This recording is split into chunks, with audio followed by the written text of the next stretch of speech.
ॐ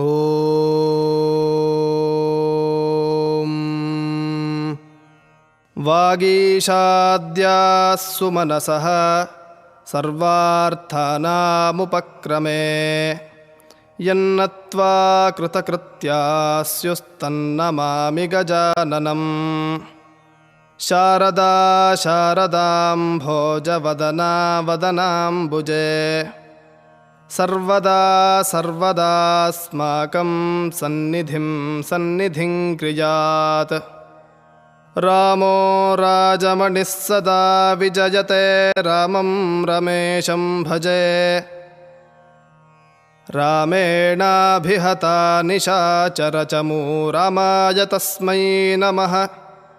रामान्नास्ति परायणं परतरं रामस्य दासोऽस्म्यहम्।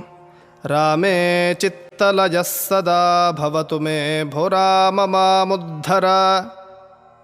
येनाक्षरसमाम्नायमधिगम्य महेश्वरात् कृत्स्नं व्याकरणं प्रोक्तं तस्मै पाणिनये नमः।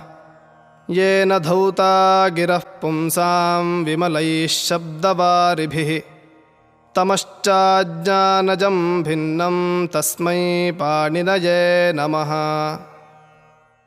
गुरुरेव गतिः गुरुमेव भजे गुरुणैव सहास्मि नमो गुरवे।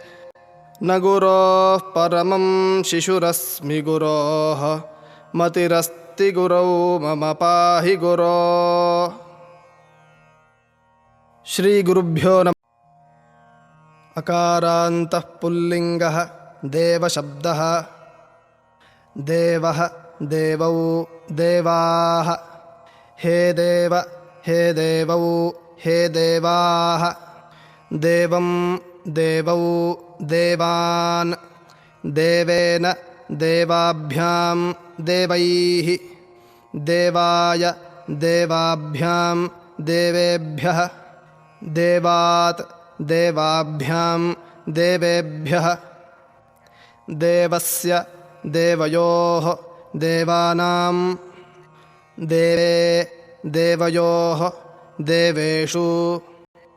एवं मुकुन्द शिव इत्यादयः शब्दाः